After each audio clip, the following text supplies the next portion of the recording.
here so I don't forget that. And we're just going to wait here. While we're waiting for Slink to join us, maybe people would just say, where are you calling in from? Hi, calling in from Ontario, Canada. Hey, Donna. San Diego. Chicago. Chicago.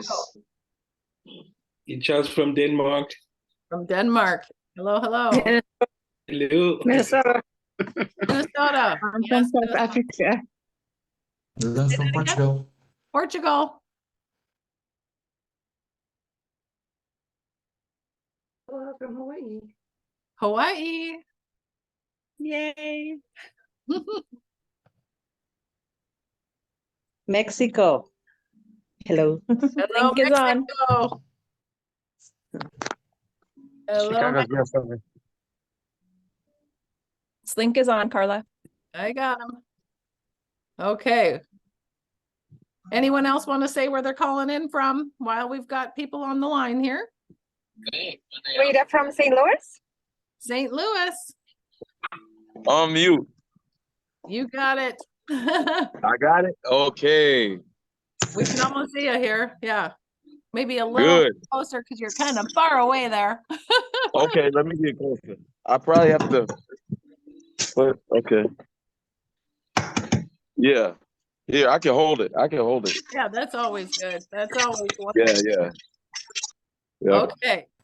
We were just having people calling in and saying where they're from. We've got all over here from Mexico to Hey. everywhere. Hola. Hola. When anybody ever says Mexico, they always say hola. You always got to say hola. Okay, well, I'm going to mute everybody and get us started for today. So, welcome to everybody here on our Saturday call. We are always grateful to see everybody here. And this is actually a fun thing because so many of us that are working in Zinzino, we're excited about what the products are doing for everybody. And we know that it really makes a difference, right?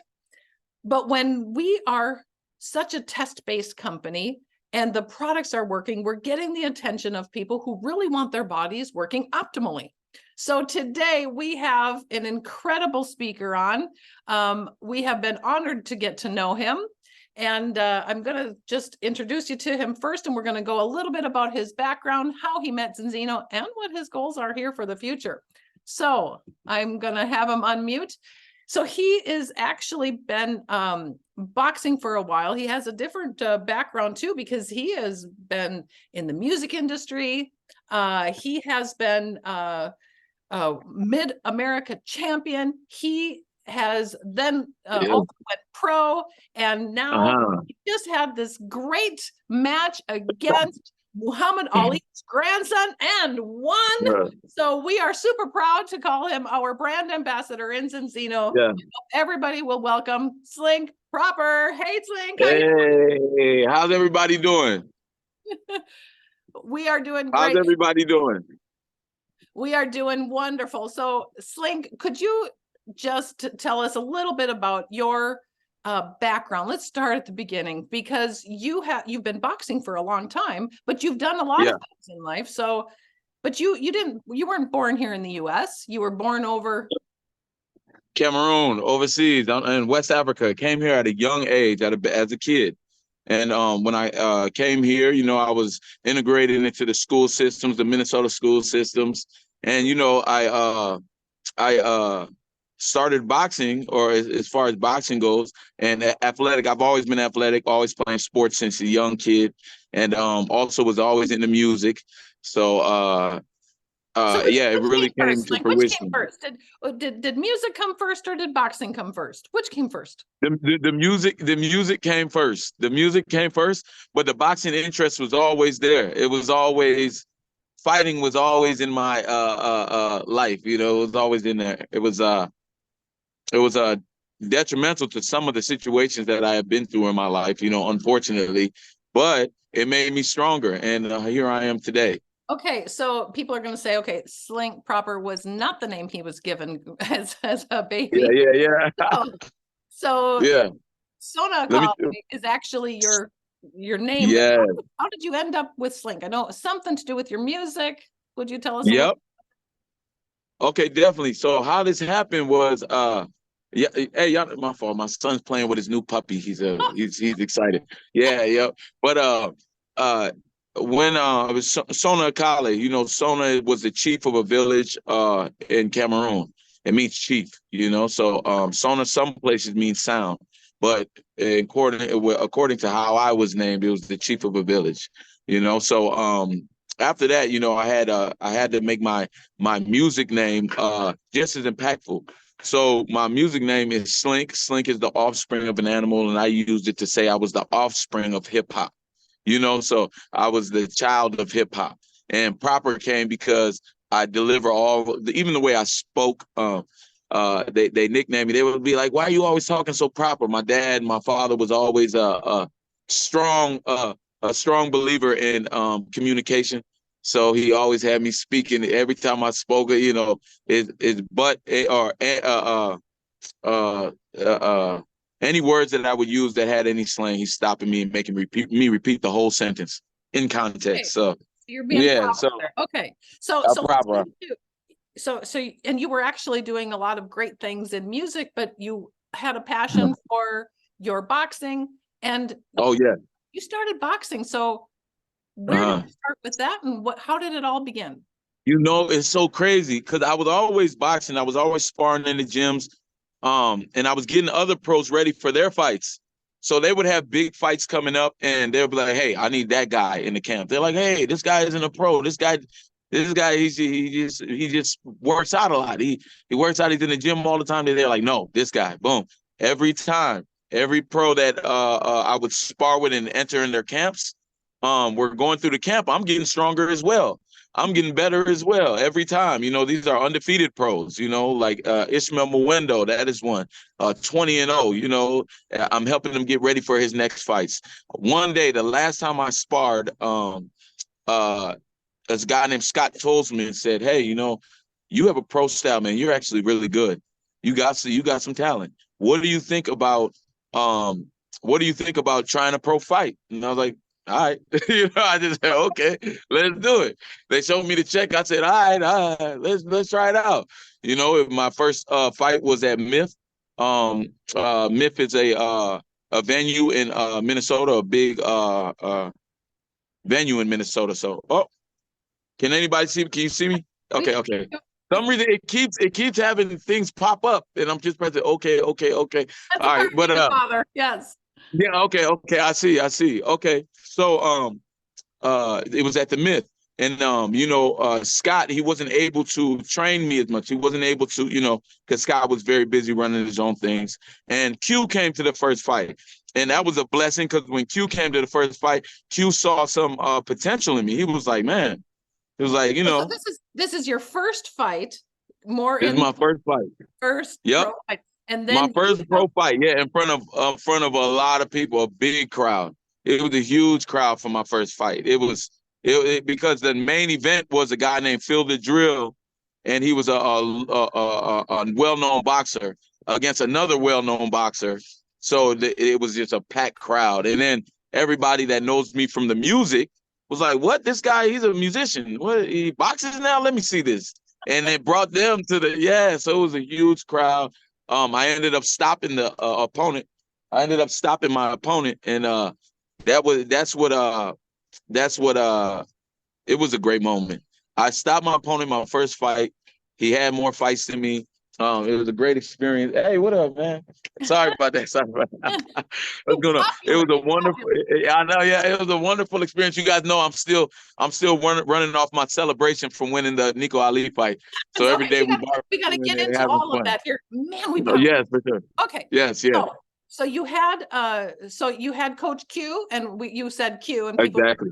Q. I came up to Q. I was like, because he always saw me in the gym, and Q is like a guy that he is already established in the sports world. You know, as you know, training first round draft picks. You know, the top echelon athletes. I'm talking about Chet Holmgren. You know, that's also my coach. The person that coached the #1 draft pick for OKC. also was my coach. You know what I mean? So he knows high level work, and he put me on a regimen years ago. I think it's 4 years now. He started putting me on a regimen, and we never turned back. And although it's grueling, it brings the results that we need. And with that grueling training, that's when the Zenzino came in. Wow. Okay, so Zenzino comes in. So you're talking to other boxers, and you happen to meet Caden, who was Oh yes, Caden. That's my guy. And That's- Caden was Caden started getting on this journey with me about the third year in with Q. And he was dedicated and every day at the gym. And it's a consistency thing. You just gotta stick at it, because he's starting kind of from scratch in the boxing world. It's been a whole week. I was knocking out Caden every morning. But that's how dedicated he was. I was knocking Caden out every morning. You got it. Okay, and then Yep. he's mentioned to you about this Zenzino stuff, so you start taking Zenzino balance. Yes. Yeah. Yes, because because it was like he had so much energy, he was able to keep coming. I'm talking about I was knocking him out every morning, but he would come back for more, and he was refreshed. And I was like, your joints don't hurt, you're not hurt. His mind was better. He was thinking smarter. I'm like, what's going on? He's getting better with more head trauma. Is he a reverse psychology like boxer? What's going on? This guy introduces me to a thing called the balance oils. He introduced me to the Zenzino. He's like, this is an omega-3 vitamin D supplement. It's great for you. First, he told me you could put it in your eggs. You can put it. And you You can can mix it with it. Yeah, he's like, you can cook with it. You can do anything. I just cooked a steak with it. I'm like, what? And then I try it. So I try it. I'm like, okay, let me try it out. I try it, and because I was already taking omega-3 fish oil. I was already taking the fish oil, right? Yep. But when I had the Zenzino, it's something different about it. I was thinking faster. My skin was clearing up. My nails were growing faster. And there's no hair on my head, but my beard was looking a little sharper. Man, it was definitely something that I was noticing. And I was like, it couldn't be this Zenzino. It couldn't be. Like, I was feeling better going into training, because we train hard. Yeah, Q pushes us to the. I'm talking about we train hard. I'm training with top draft picks of the NBA. We're training together. This is during that time, and when I was like, it couldn't be the Zenzino. I ran out, right? So when I ran out, yes, okay, yes. So this is funny. So when I ran out, I was like, nah, it's out. Okay, whatever. I go about my same training that I've been doing. Day by day. I would say after the first 3 days, 4th day, 5th day, 6th day, I started everything started going worse. Everything started getting worse. I'm like, damn, why am I so sore now? I didn't work as hard as I did last week. Why am I so sore? And me being sore made my next workouts be a little less hard work because I wouldn't be able to put in the full intensity that I'm doing. You do. Hang on. You hit the mute button. We got to hear it. Okay. And I was like, man, what's going on? Skin got worse. What's going on? Beard started getting a little patchy. I'm like, oh, little hair is missing, little hair, But when I got back on it, everything came back. And I was like, oh, okay, that's the reason. So this is the reason that I was able to optimize my training, that I was able to, beautiful face with no acne or no pimples every day. This got to be the reason, I was thinking quicker too. There's something that people don't say about this product, but it had me thinking a little more quick with it, I would say. I don't know how to explain it, but I would literally, words were coming to me faster. So I don't know what science they got on that or what science I know it worked for me. Oh, hang on. It keeps going to that unmute button there. Yep. Why? This is crazy. Okay. Yep. Yeah. All right. So yeah, it was Caden that introduced me to the Zenzino. I got off the Zenzino, realized that the Zenzino was actually helping me. The only way that I really realized how detrimental it was to my training was when I got off the Zenzino. When I got off the Zenzino, then I was able to see like, oh shit. Like, oh my God. Hey, what? Yeah, everything with her. I'm like, damn, my arm, I did. That's Q. Q knows because we would literally have these arguments or about, he's like, about how I should recover because I was getting injured. You know what I mean? I was like, damn, my arm, my shoulder. It's like, oh, they're like, it's the overhand right. You can stop throwing the overhand right. So punches, I would have to stop throwing because it hurt certain muscles. Soon as I got back on this Enzino, it went away.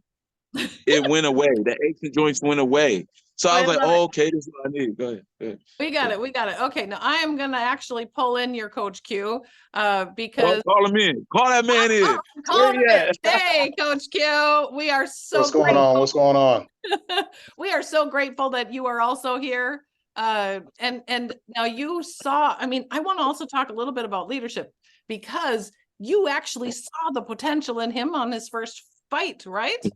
That's Yes, correct.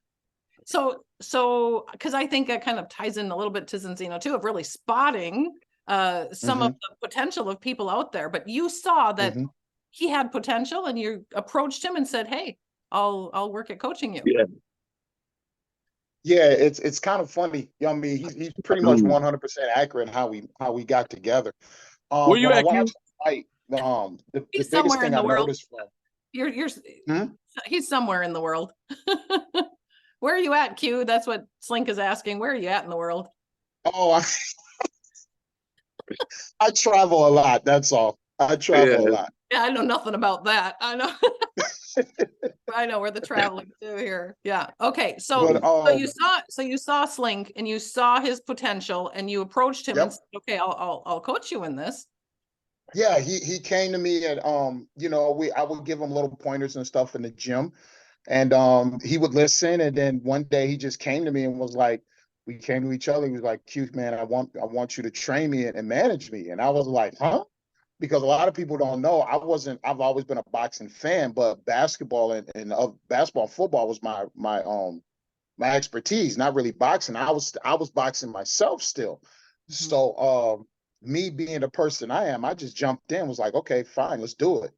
And then we just took off from there. And I mean, the biggest thing I seen from him was he didn't really have a lot of technique. Like you said, he was a fighter. He likes to fight, but he didn't really have a lot of technique. But he had this drive where, I tell everybody in boxing is a little bit different. You got to want to get hit and want to fight back. A lot of people get hit and they run. He gets hit and he wants to keep fighting back. So, that showed me a lot as far as mentally where he was at. And you got to have something special about you. You got to have a determination about you, that you got to be able to do things that other people are not willing to do to make you successful in this world. And that was one thing I noticed from him, because I was great myself in sports and stuff that I played in. So you understand those things, and then after that, the rest is history. We've been together ever since. Okay, so let's talk about now. You started and then you had undefeated. You had match after match and you were undefeated and you had a score of something to 0. Like, was it 6-0, 7-0 in your pro? You were out boxing everything, and this is during COVID too, and you guys were still out there, still boxing. Yep. And then what was this? Even during the COVID. Yeah, keep going. You were, even during COVID, you were still pushing because you guys were. Even during COVID, while all gyms were shut down. Everybody knows during COVID you couldn't even go to a Planet Fitness. Every gym was going. It was everything was turned down, right? But our gym, they were like, hey, they let a certain few people keep going in if they wanted to work. Q set up a situation where I've come to the gym at certain times and we're training still. And we still had fights. We still had, even though it was weird to fight during the COVID because there's nobody there, you guys. Nobody is there. The judges are even 10 feet away, 10 miles away. You can't. They're trying to judge the fight. As soon as you're landing hits, the guy falls, nobody's cheering. You don't even know if it was an accident or you really knocked him down. Yes, that's how bad it was during COVID. But we still fought and we still trained because we had a mission, and we wouldn't even let COVID stop us. We wouldn't even let the lockdown stop us from achieving what we've achieved. That hunger is huge. I mean, that's exactly what we're doing in Zinzino too. We're on this mission. We're going to keep going. Okay. So then you win and you win again and you win again and you win again and you were undefeated and you're like, okay, but then you got a match that you actually didn't win? Yes. So yes, let me tell you what happened. Because you missed one. You said we won again, and we won again, and we won again. But you forgot we won again, and we won again, then we won again, and then we won again. Then Right. on my 8th fight, we got to make sure we get that right. Because- But on my 8th fight, we fought Cameron Creel. We fought a guy named Cameron Creel on our 8th fight. We were supposed to go in there and win it. You know, we're thinking we're gonna win again. We upped the training, correct? We upped the training, etc. We ended up losing that fight. We just Keep going. Oh, no, you're unmute. You got it done. It's people that are we coming. lose that fight. As soon as we lose that fight, it was a blessing in disguise because we got the Nico Ali Walsh fight on ESPN, Tulsa, Oklahoma, Top Rank, the biggest fight. People don't get opportunities like that. You guys got to understand how serious that is. People that get on Top Rank, ESPN, they're Olympic decorated amateurs. They're people that are already got millions behind them, like Nico Ali Walsh. So when they have an opponent, they don't expect the opponent to win. They're like, oh, okay, you're a guy that's coming in to lose and make our cash cow look good. But You're not. You're coming in to do this, but you wouldn't have got that fight. You said because of the loss. It was the loss. Yes. Even though you were mad at the loss, it was Yes. supposed to win. Yes. And so, But when stuff one door comes good out closes, of it. another one opens. You are right. And so You are right. You wouldn't have got that fight if you would have I been. wouldn't have. You wouldn't have got that. If I would have won, I wouldn't have got it, you guys. I was Mid-America champion. By this time, I was Mid-America champion. Oh, it keeps hitting that mute button. Let's do it again. Do it again. I don't know why it keeps. Was gonna fight me. Nobody was gonna just take the fight willingly, especially if it's a cash cow that got a lot of money behind them. They're not gonna have them take risks against a guy that's an undefeated fighter and a Mid-America champion and undefeated. They're not just gonna throw him in there. You know what I mean? Because it's protecting their. It's protecting their thing. Yep, and it just hit mute again. As soon as I won that, or as soon as I lost that fight, the offer was on the table the next day. Q said, "Hey, man, we got the biggest offer we've ever gotten. We got to take this no matter what." You know, I had to move up weight classes to take it. I said, let's do it. Let's do it. Okay, so Q, we gotta. I mean, when you saw that he lost the match there, but then you had that on the table. And you were like, okay, we've got to take this. I mean, it's an ESPN. Yep. It's going to be televised. Yep. It's going to be huge. Yep. And it's against Muhammad Ali's grandson. I mean, that could be. Okay, but why did he have to take it, Q? What was the thing that you were thinking? Well, I tell everybody I was poking at that fight for months, but it's one of those things where sometimes you only get one chance to show who you are. You get one opportunity, and you can't worry about the naysayers. You can't worry about what people say. You can't worry about anything like that. If you truly believe in yourselves like we do, it was a no-brainer for us. We wasn't scared. We wasn't worried. So that's all it was. You know what I mean? It's just that simple. I wish I could sometimes break these things down in the smallest details. It was as simple as this is our opportunity. This is our chance. We're not going to run away from it. But the only thing we're going to do is just get refocused, get recharged, and make sure we do what we need to do because we know what we're capable of. Absolutely. So you knew he had the shot here. It was important for him. Did you think that he was going to win? Oh, absolutely. Here's the thing with me, and here's the thing with him now, because he's always believed, but he believes at a whole nother level now, and I'm proud of him for that. We don't fight nobody. We fight ourselves. We don't fight nobody. We could care less who's in front of us. What people will tell, even when I played basketball, even in boxing, we don't watch this. Actually, the Nico Ali fight was the first time we ever watched film on a fighter. Other than that, we never watch film on fighters. At least I don't. Because my thing is, I could care less who you are. If we do what we're supposed to do, if we put in our time, put in our minutes, put in our seconds, and make sure we do the proper things, it don't matter what he does. We're going to take care of business anyway.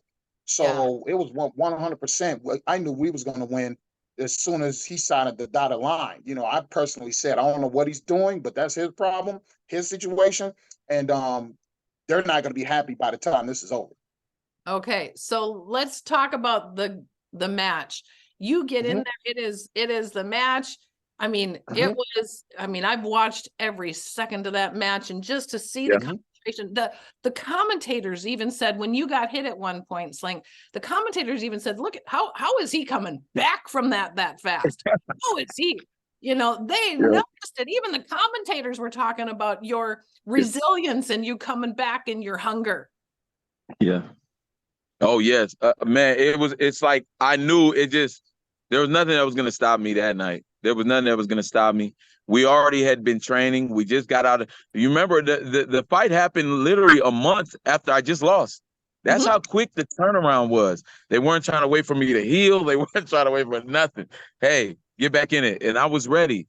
I was more ready than ever. You know, Q made sure that Q Shane they made sure of that. And not only did they make sure of that, we executed it. We literally, you can always think of something. You can always think of a plan. You can hope for the best, but it's actually doing it. It's the actual action that makes it come to fruition.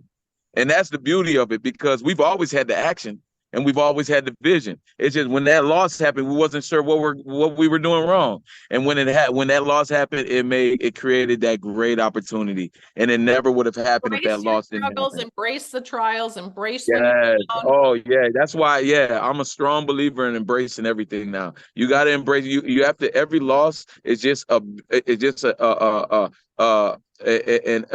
might be a bigger win.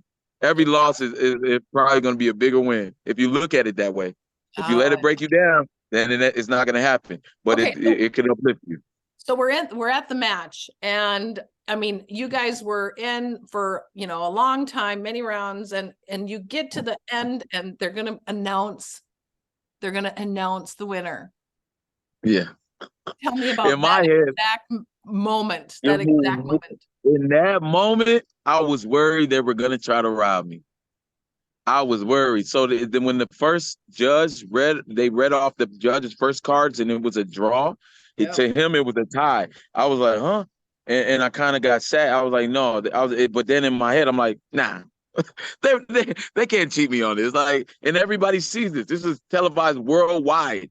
So they can't lie about this, you know? And so I just smiled. And then boom, before you know it, the other two judges said, hey, you won. And I celebrated. And everybody that was treating me, what? Did you see how excited I was? I was happy. And all the people that was down us when we were there, because the atmosphere, when hey, don't fall off that thing. You're going to fall off that thing.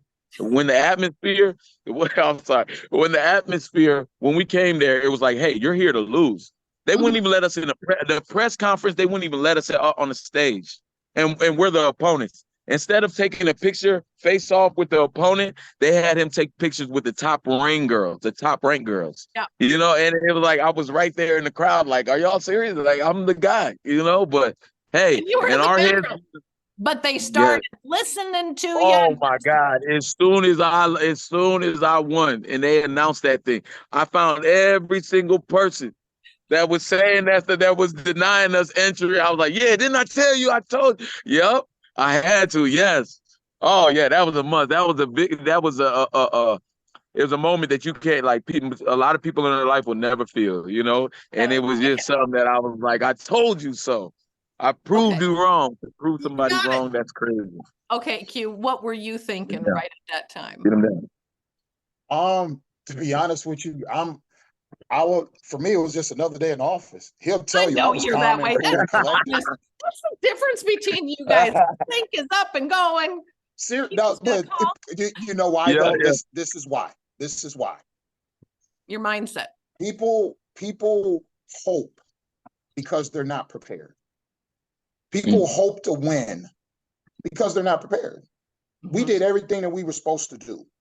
Takes a team. When he said we won, it didn't shock me because that's what we came to do. We didn't come there to lose. I didn't come there hoping we was going to win.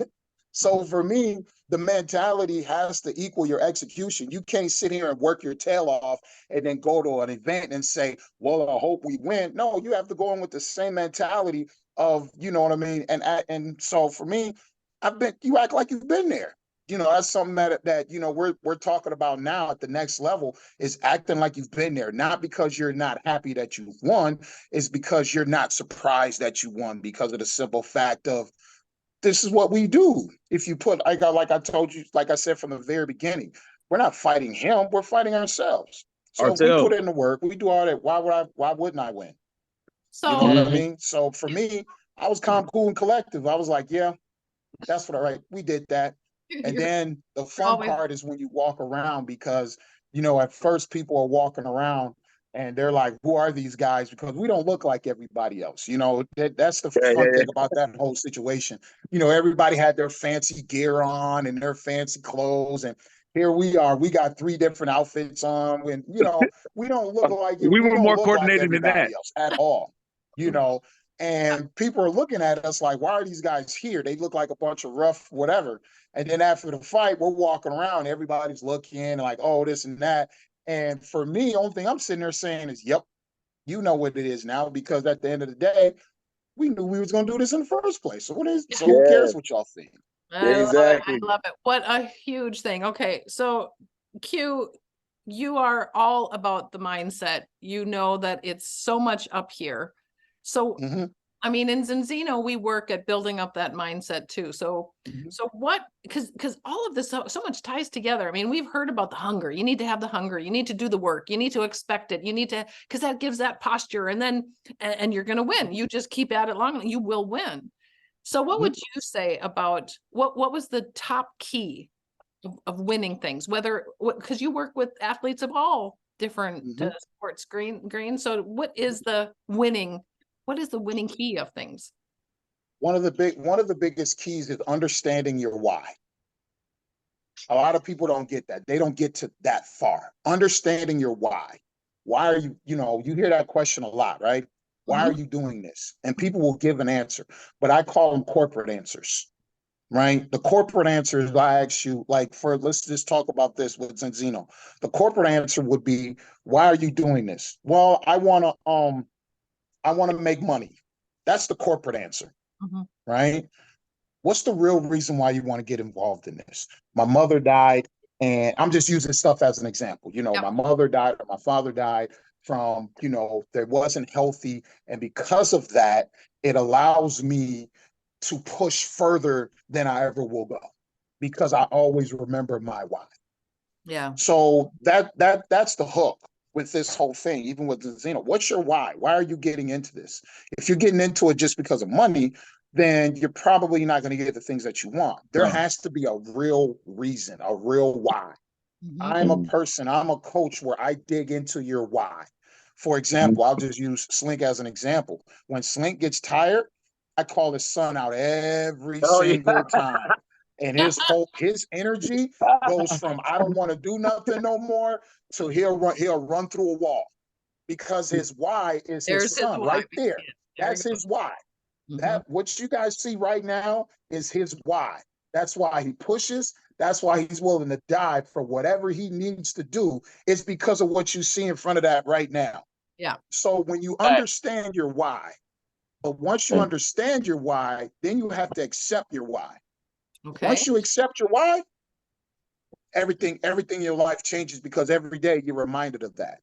Why you're doing When what you you're have doing. that why, then he finds the tools of digging down in himself to do the best he can. And then he uses you to make sure you're keeping him on track to accomplish his why. Yep. My job is to dig. My job is to pull the truth out. A lot, like I said, in this society, we glorify money, right? We glorify material things all the time. People, we gloat when we see big cars and this and this and that and all those type of things. And that's why people work. That's why all the things, but that's not your real why. There's things inside of us that we don't want people to know. There's things inside of us that we're scared to let people know. Those are the reasons why you move the way you move. Like for me, I'll just give my why is, I was a coach. I didn't have the backing that I do for other players. I was a great basketball player, but nobody really put no time into me. I used to play games, and my mom and dad wasn't at basketball games. You know what I mean? So I was truly alone. So my why became me trying to make it as a pro athlete or me being a coach wasn't for fame. My why was because I didn't want nobody to ever feel like I felt.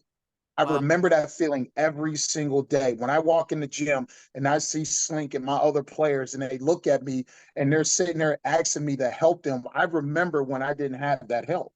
Mhm. So because of that, my why drives me every single day to give the best that I possibly can give because I know that's what motivates me.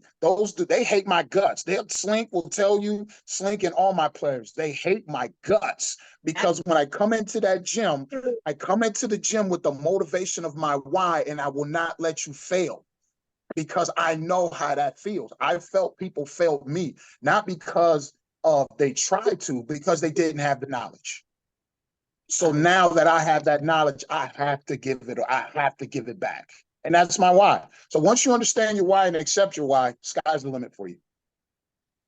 Well, that is so powerful. I think this has been absolutely incredible. We can both use the determination and all that mentality to really also build our business. But because we have products that are making a difference, which we see, and Slink, I'm not kidding you because I'm Minnesotan, so I'm super proud and stoked of Oh yeah. crazy. Thank you so much. Thank you so much. We Yeah. had fun at the, you know that euro you bought, the euro that you bought me at the oh, that was good. We'll go back. That was good. Oh, we got to. But you got to fix that car first. I don't know what happened to your car. Oh, I'm gonna talk about my car at that time. Okay. Well, I'm going to thank you both for taking the time out of your busy schedules and for being on. And from all of us here, congratulations to both of you on the win. We are super proud. Thank you for taking the time from Hey, what's going on, man? What's going on? How you doing? Thank you guys. Thank you. Jim. Thank you. See you guys soon. So much. Yeah, see y'all. See y'all. Thank you. Congratulations. You know, thank you, man. Thank you. Congrats. Yeah.